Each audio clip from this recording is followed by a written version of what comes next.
Hey there, Video Insiders, and welcome to your podcast. He's Tom Martin. And he's Carlos Pacheco. And we're two grizzled YouTube industry veterans who are here to give you our 2 cents on the business of YouTube so you can make more dollars. News, strategy, insight, and just a sprinkling of snark. VIP will have a new podcast every couple of weeks discussing the latest industry trends, tactics, and tips. Combined, we've managed hundreds of YouTube channels, and we'll be bringing you our years of experience to help you grow your YouTube business.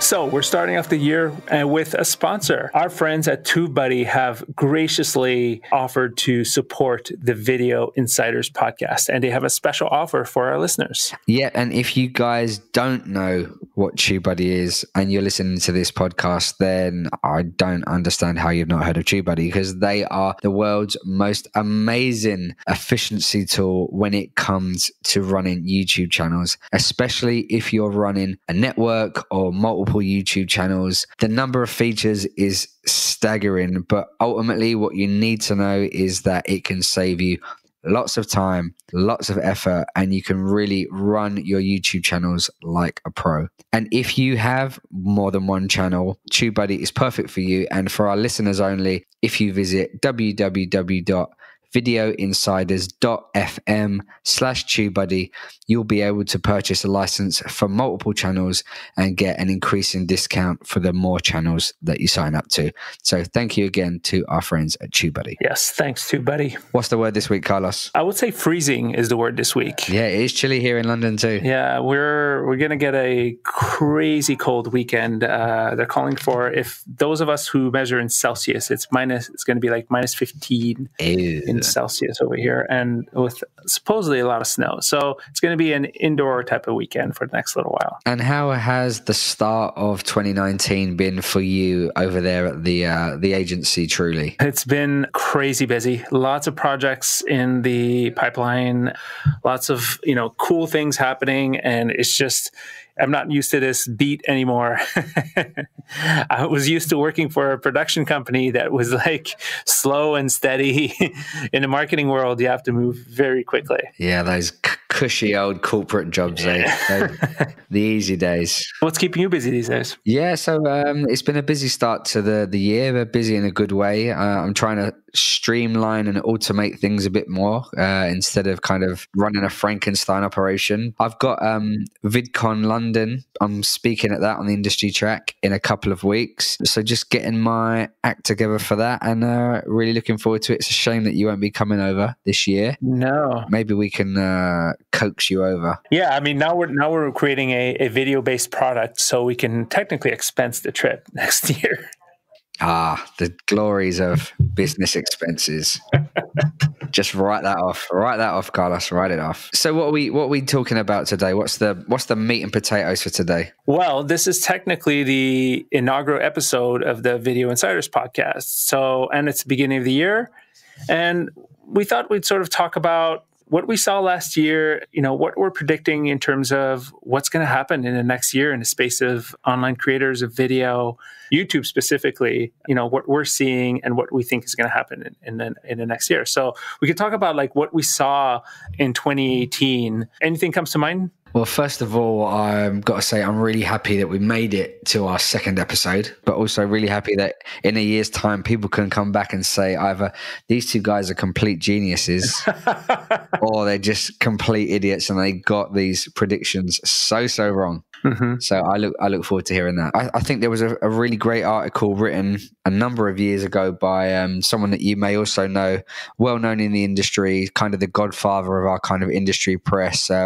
Greg Jarboe. You may know him, or yes, I know him very well. If not, you've almost certainly read one of his articles. And he wrote an article years ago that basically said the only thing that's certain on YouTube is change. He said that the platform has a kind of changing code and behavior of about 30% a year. And I think we saw quite a lot of changes last year, and we'll continue to see changes this year. But for me, or at least in the kind of niches that I work in, I think the biggest changes were probably the changes to the YouTube partner program. They've made it a lot harder to get into. And I think, especially towards the end of the year, I think they've made it a lot harder to stay in. They seem to be kicking people out left, right, and center, revoking partnership status, demonetizing things wholesale. Yeah, and they really seem to be kind of shooting the scum off the streets in terms of like the quality of channels and quality of content. Yeah, I mean, definitely 2018 felt like the year that YouTube finally was forced to grow up.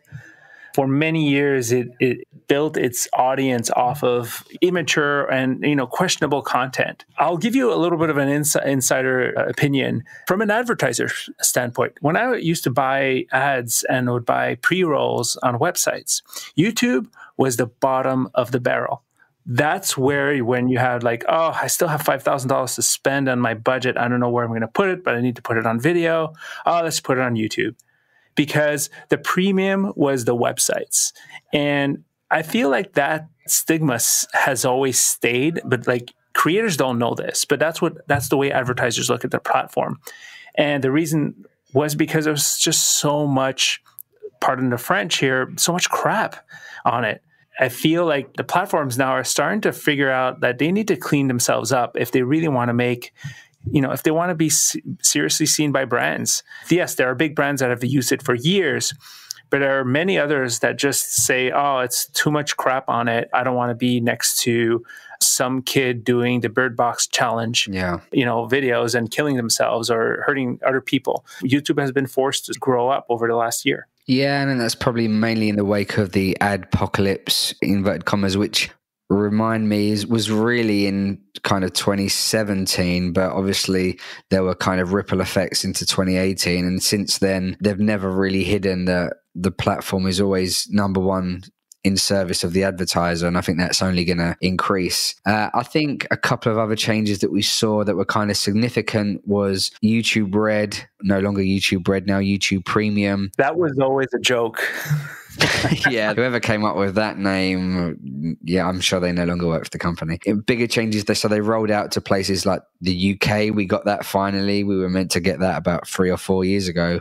And also what really, really for me is the biggest telltale sign is that they took their originals from behind the paywall and made them available freely, which is a big statement, really, I think, probably to the success of those shows behind the paywall. Really? I think so. If they were kind of bring in people, obviously they've made a lot of investment into those shows, and I think if they were kind of making their money back behind the paywall, they'd still be behind the paywall. So for me, it reeks of, we've got these amazing shows, well, at least Cobra Kai was, no sweep the leg.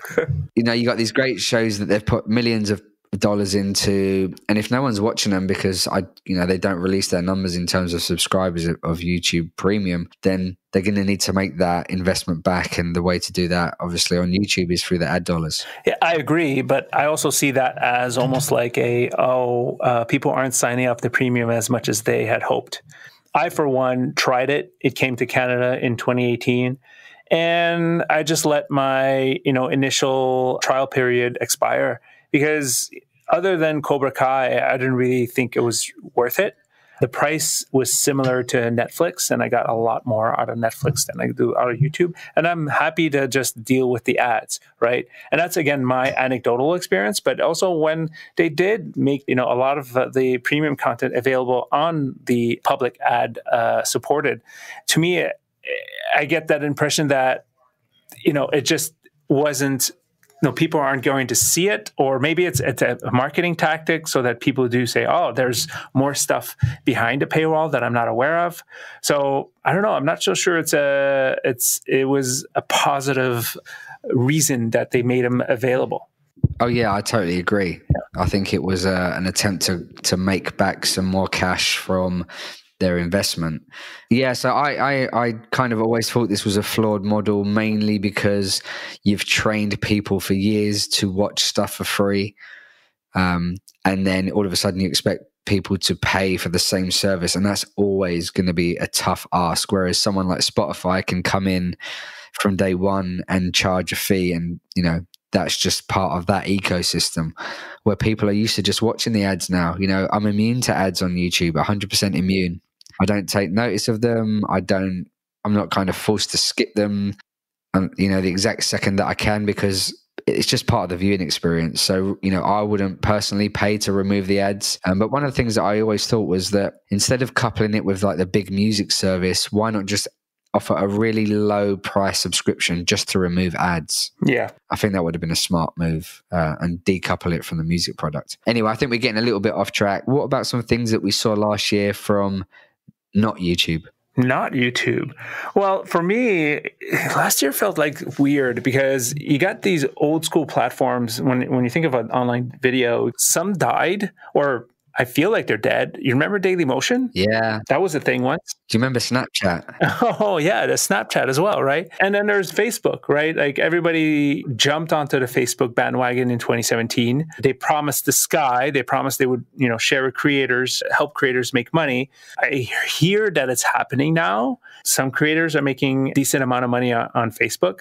I don't work on Facebook when it comes to, video creators, because I just don't see it as a platform that grows your brand.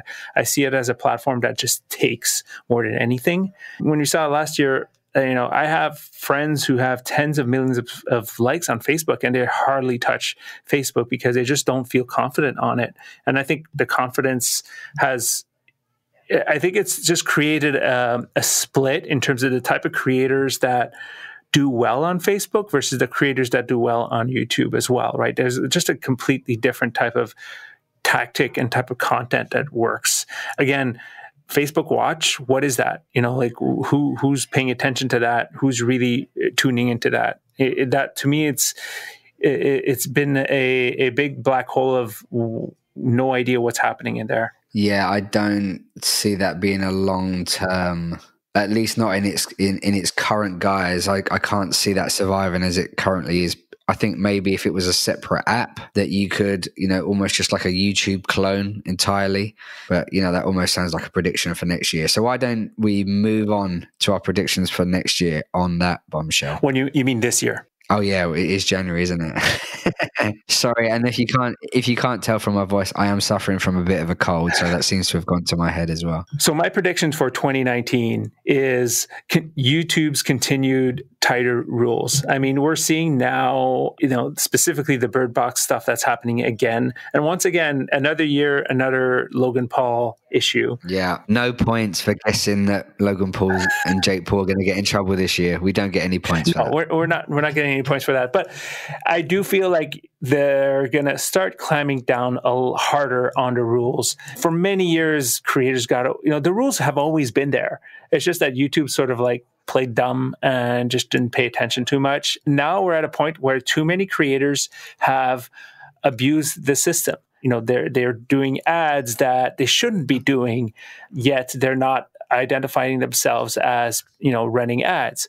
It's just the same situation where whenever a platform has to grow up and has to start, really breaking down the abuse, I think that's going to be the main thing for 2019. It's just going to keep, we're going to hear more and more people complaining, but unfortunately that's been the rules. They're just, YouTube's just done a mistake of not enforcing them over the years, and now they're enforcing them, and they're going to get some flack from it. Yeah, I think especially now there's increased heat from kind of governmental and legislative organizations, all the stuff to do with fake news. Facebook really, really were under the spotlight. Mark Zuckerberg up in front of Congress, and this could easily be Google this year. They're harvesting just as much data as Facebook, if not more. They're listening to us in our devices. They know what we're searching for, what we're buying. And I think that kind of pressure that they know that they could be under at any moment, also organizations like FCC, is that the US advertising kind of agency, they're going to have to start taking responsibility for what their users are doing. So it's okay to say, okay, these creators are promoting gambling products to kids, and then saying, well, that's the creator's fault. But ultimately, will the platform be held to account? So they need to clear up the Creators Acts, because if not, they could be held to account. So totally agree. I think we're going to see a lot more tighter rules on product placement and influencer marketing, even, affiliate links. People are using affiliate links absolutely left, right, and center on YouTube without mentioning their affiliate links, which contravenes so many different regulations and rules. And I really think that will be clamp down on this year. Agreed. What's yours? Well, it is very, very similar, but you know that we both come from like the TV industry, TV backgrounds, working on YouTube for TV companies. And what a lot of people generally, you know, just general users and people, creators don't realize is the amount of money that TV companies are making from unofficial uploads. So, you know, you've got a TV show, you upload your files into Content ID, let people upload unofficial versions, and then watch the money literally just roll in. I've seen AdSense checks from UGC revenue that would make your eyes pop out of your skull. Just crazy. But I am seeing this start to tail off. And it's, you know, they're chucking UGC uploaders, people that are uploading full episodes of TV shows. They're kicking these channels out of the partner program. They're kicking these channels off of YouTube. And they're even starting, I believe, just my opinion, to start to kind of deprioritize user uploads in the algorithm. So, you know, I've seen clients, I work with a lot of creators and clients, and I've seen their UGC views drop quite drastically since the end of last year. And I've also spoken to other people that have seen similar. I even had one friend recently whose channel was kicked out of the partner program for having duplicative content. So like user uploads, but she was the creator and official license holder of that content. It's just that she uploaded them after the pirates got them up there. So I think they're really clamping down on this year. And I'd be really interested to get your opinion, Carlos. I'm not sure how aware you are of the Article 13 kind of legislation that may or may not come into force over here in Europe, because I think this might be related. I agree. First off, I'm seeing it left and right in terms of UGC being, you know, taken off the platform. I've heard it through other clients where, you know, I have clients in the music industry and who've told me that YouTube specifically told them to set their rules, their content claiming rules, to take down as opposed to monetize. They want official channels now. They want official distribution now, so that YouTube Music becomes more of an official place for their songs, right?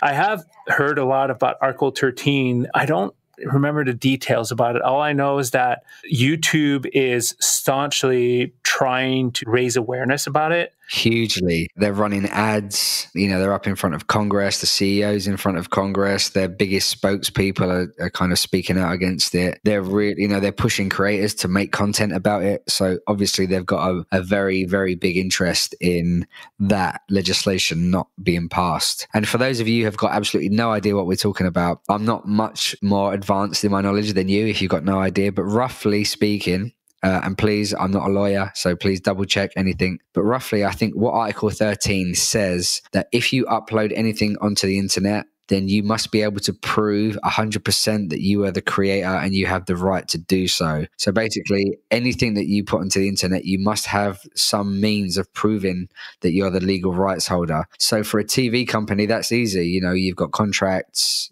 licenses. But if you're somebody in your bedroom making something original, you probably don't have the means, you know, the legal means to show that you own that. Mm-hmm. Because you're just sitting in your bedroom. And so YouTube are saying that if this gets passed, then huge amounts of channels will be totally blocked within the European Union. And so obviously they don't want that, because that blackout means ads are not getting shown, which is going to cost them a lot of money. So you can understand why they're pushing so hard to make sure that doesn't get passed. Makes a lot of sense. That would cut a huge amount of traffic on YouTube. And maybe we'll try and get an actual expert that knows what they're talking about with regards to Article thing to come and talk to us here on the Video Insiders podcast. And if there are any other subjects or any other experts that you'd like us to speak to in the industry, please let us know. You can tweet at us at Video Insiders. You can tweet me at channel_fuel or Carlos at Carlos Pachek _CO. Yeah, it's a tough Twitter handle. Yeah, check it out in the show notes, which you can find at www.videoinsiders.fm/episode 1. So on to your next prediction for 2019, Carlos. My next prediction is something that's been creeping up on my feed. Is I'm only seeing long form content these days. I just I don't know if it's because that's only what I'm subscribed to, but I haven't seen a video that's less than 10 minutes in a long time, and the quality of production is just blowing my mind these days. Shane Dawson is, I just read on Twitter that he's releasing a new series in the next couple of weeks that's going to be another level of production. It just feels like YouTube's bridging the gap between the sort of DIY UGC of the past into more into the full production space. And more creators are growing up, creating better production. It's sad to see, but like the creators that have millions of subscribers but stick to the same format that made them successful 5 years ago are sort of being left in the dust. I'm seeing channels with like 6-10 million subscribers only getting hundreds of thousands of views, or even less than 100,000 views, and it's like, oof, man, it's just because they're not, they're just doing what they know what they were doing, and everybody else is sort of evolving on the platform. So yeah, and I feel like Hollywood's going to start paying more and more attention. In line of that, it's also the invasion of Hollywood. 2018 saw Will Smith. End of 2018, we saw Jack Black, and Jack Black's killing it. He's just going from 0 to millions of subscribers, and he has an awesome voice. Jack Black feels YouTubey, whereas The Rock and Will Smith feel like Hollywood trying to be YouTubey. I don't know if anybody would get that, but that's, to me, it feels like some old school Hollywood actors are starting to get it, are starting to understand how better to use these platforms and understand the value of it. So I feel like that's going to continue in 2019. Yeah, and Hollywood is now fully on YouTube because now they're releasing full movies completely for free, whereas before they used to charge for them. There are still movies that you can pay for, but like in the US, you can watch Rocky officially completely for free, Legally Blonde, a few other titles, a lot of really bad movies as well. But I think this is really YouTube putting, and again, like we said earlier, they put their originals out there for free, ad supported. Yeah. This is really them putting their stake in the ground for skinny cable bundles. They're coming for the TV market. They have aggressively marketed YouTube TV. We don't have it over here in the UK yet, but I have seen previews of it. It's an incredible product. So cheap. The UI is incredible. They're sponsoring soccer teams in the US. They're really, they're Super Bowl ads. They're really, really pushing for TV. The TV screen is their fastest growing device that people watch YouTube on. And I'm seeing more and more TV companies, movie companies uploading their back catalog and making them available pretty much free, ad supported, and doing really, really, really well because people around the world don't want to pay for content. And YouTube is just the easiest platform to use. If people want to find something, they're going to find it by whatever means. But YouTube is really easy to use. Yeah. If you want to watch something, by kind of black hat, grey hat means, then you kind of have to jump through a few hoops.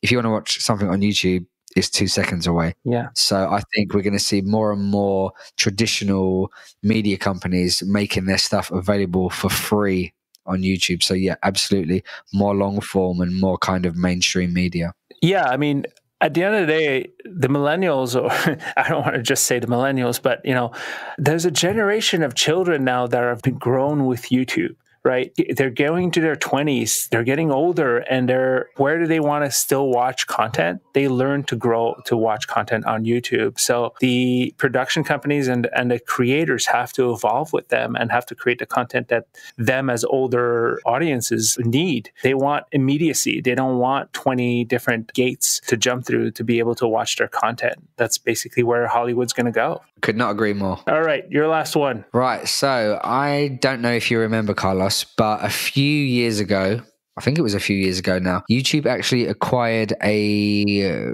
relatively small company by the name of FameBit. And FameBit is basically a self-service brand deal brokerage. So a brand, let's say it was, I don't know, Dr. Pepper, they place a brief saying we want to do some branded content around this subject and we're looking for this kind of channel. Then channels would kind of bid for that brand deal. YouTube acquired it and it's kind of gone really, really quiet. But I think last year Facebook launched their kind of equivalent tool. And I think this year we could see this really come into play, because there's one thing that YouTube don't like, and that's losing money off platform. They're seeing people doing brand deals off of the platform, and they're not getting a cut of that money. If I do a brand deal on my channel with Dr. Pepper through my agent, YouTube are not seeing a penny of that. But if they can be the agent, they can be the middleman, they're going to make money no matter what you do or who you're doing the brand deal with. I really think that this could be the year that they start to leverage that tool. And I don't think that'll be the only tool, because they're seeing people having great success with Patreon, and I know they've got like the subscription, the channel level subscription, the functionality, but I think that's a bit primitive and they probably need to look at that again. But I just think anywhere where people are making money, YouTube are going to want to get a slice of that. So recently, at the end of last year, we saw the Teespring integration, where you can now have a merch shelf on the channel. You can buy a t-shirt, any kind of merchandise on platform. No doubt YouTube's getting a cut of all of that. So I just think whether it's FameBit or any other kind of revenue generating things that have got to do with creators that's not AdSense, I think we're going to see YouTube really ramp that up this year. Yeah, it's quite funny because I distinctly remember talking to my YouTube rep a couple of years ago and saying like, hey, like I'm seeing all these like fame bits and other stuff jumping around. And it's like, seems like the kind of thing that YouTube would launch itself. And she says, oh, well, that's, not scalable, or we can't do that. At the end of the day, I think you're right. I think for me, I think that FameBit might become part of Google Ads. I think that they might just start implementing, connecting the functionality of FameBit into Google Ads, because that's where 99% of Google's revenue comes from, is from people managing their campaigns on Google Ads. And having that integration or some sort of connection between those two is the only way that anybody's going to really know how to use it, or the people that are sort of familiar with Google are going to use it. There are literally a dime a dozen of companies that do exactly the same thing that FameBit does. And right now, FameBit just doesn't feel like it's different from anybody else. It's just the only thing that I could think about that would make it interesting from a big brand perspective is like you have your media planner who's like planning their campaign and running their campaigns on Google Ads, which used to be called AdWords. They can plug in their YouTube videos, their search marketing, their banner ads, and then say, oh, okay, well, I want influencers to jump into this. They create whatever brief within that ecosystem. And I'm actually quite surprised that they haven't done that yet. Well, who knows, this time next year, this may have come true. And we want you to hold Carlos accountable. So please, this time next year, put it in your calendar. Please tweet us whether or not we've got these right. So before we go, this is a surprise, Carlos. You didn't even know this is coming. I'm going to give you some quick fire questions for what could potentially happen next year. And I just want you to give me a quick answer. All right. So, will IGTV still exist this time next year? Nope. Everything will become stories. Will people be using YouTube stories at all this time next year? Yeah. Will Snapchat still exist as we know it and not be bought out by anyone? No, it's not going to survive. Someone is going to absorb it. It's just this week you hear bad news about it, so somebody's going to buy it. And who is more likely, even though neither are likely, who is more likely to topple YouTube as the kind of video destination this year, Facebook or Amazon? Oh, man. You know what? Even though I hate to say it, the only one that really can compete in terms of eyeballs and reach is Facebook. But they just need to fix the way the system works. Because Amazon is still a paid service. It's not a free service. So YouTube is free. Facebook is free. Well, free, we all know it's free, but you still pay for something. Yeah, you are the product. Yes. Awesome. All right. This was our second episode of the Video Insiders podcast. If you stuck around until this moment, thank you very much for listening. We're hoping to bring a new episode to you every few weeks. So yes, please subscribe in whatever podcatcher you are listening to. Make sure you leave us a review so other people can also find us. Please also let us know what you thought about the show. Tweet us. And let us know what you want to hear about next, what you want to hear more of, what you want to hear less of, and who you would like us to be interviewing and grilling on this very show. A big thank you to the team at TubeBuddy for supporting us. And remember, you can always sign up to TubeBuddy at videoinsiders.fm/TubeBuddy. That's it for today. All of the interesting links that we've mentioned, including our sponsors, TubeBuddy, can be found at videoinsiders.fm/episode 2. Thanks so much for listening. We'll be back in a couple of weeks. He's been Carlos. He's been Tom. And we are the Video Insiders. Have a good one.